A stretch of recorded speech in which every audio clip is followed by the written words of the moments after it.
To make our biscuits, we're going to be using some soft margarine. I left it at room temperature for the whole night. Some icing sugar, corn flour, or what you may call maizena,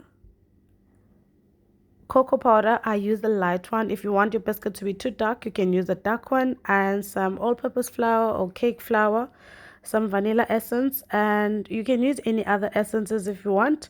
It can be strawberry or whichever you prefer, but you don't have to use any flavors. You can just make those biscuits on their own and they still come out nice. So mix your margarine until, or beat your margarine until it becomes light and fluffy.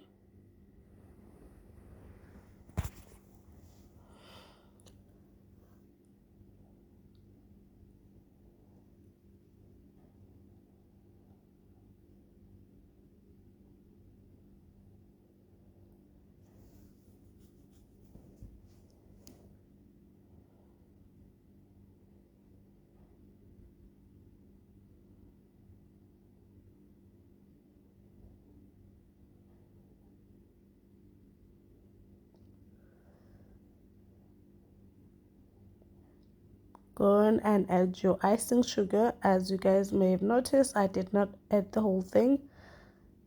You can add everything all at once, but I prefer to do it in stages so that this way everything is mixed together perfectly. And always use a sieve, guys. If you're working with flour, icing sugar, just sieve, because you never know what's in there, and also to avoid having lumps.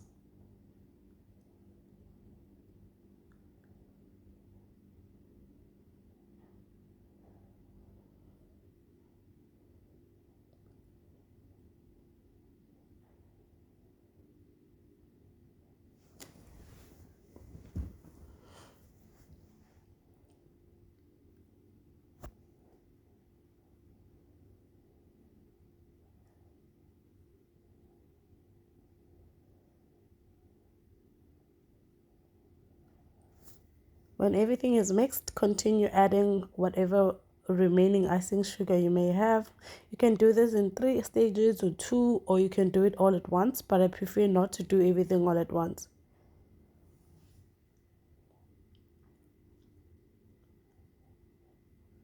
Scrape your bowl and continue mixing.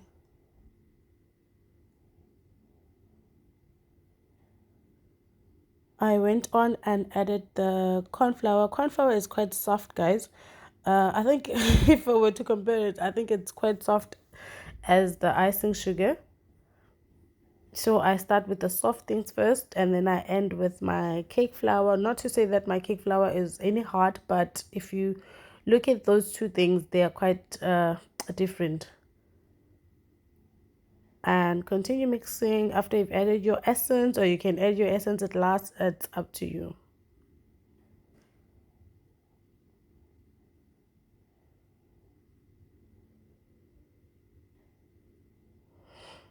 You can use a bigger bowl, guys, to avoid having all this mess, but honestly with this recipe, it's really hard to avoid having any dusty surfaces because everything just, yeah, you can see for yourself.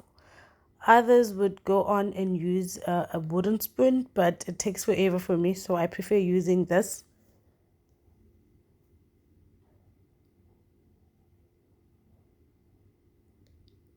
Scrape your bowl and make sure everything is mixed. On this part, I use my normal piping bags and they're always in plastic.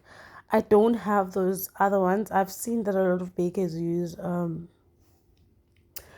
not sure what you call them, but those hard ones.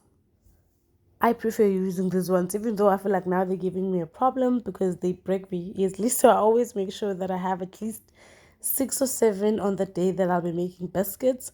They're quite cheap, so it doesn't matter the fact that I'm using 7.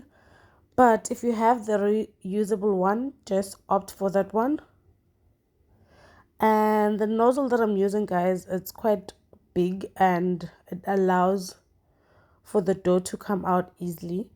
As you guys can see, you just pipe, let go, pipe and let go.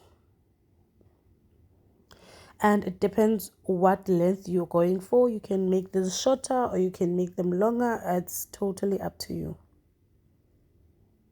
I was showing you guys that when you press this plastic, you will see that it start busting on the sides. So you might as well want to add two when you first start. 2 or 3 makes things easier. But if you can invest in having that reusable one, I'd say please go on and do that.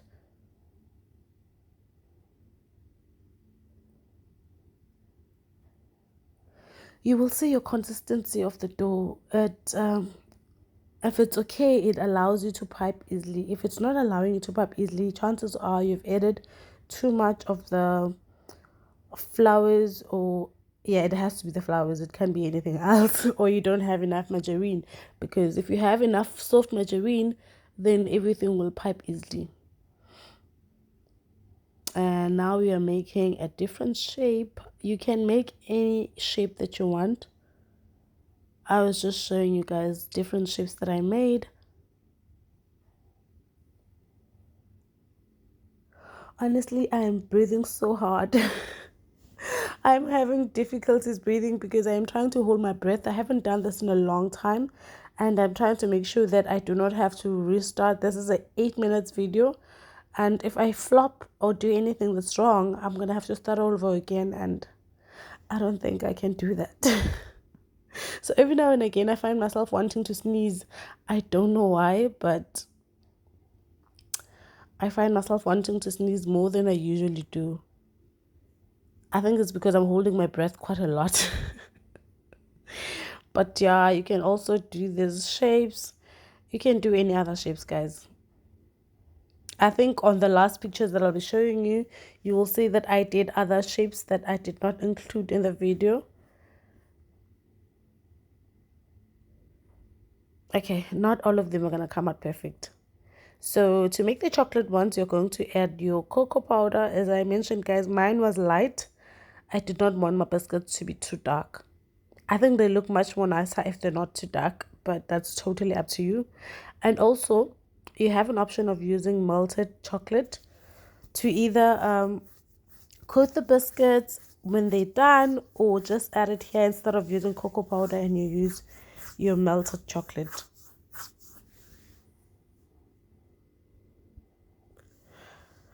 Like I said, guys, never add everything all at once. As you guys can see here, I added a little bit and I felt like it wasn't enough, and then I went on and added more.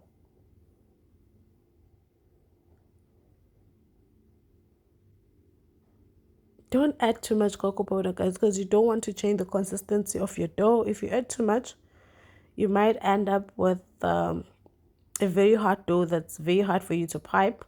Well, the piping was easy, so I just didn't show you guys. I went and put this in the oven.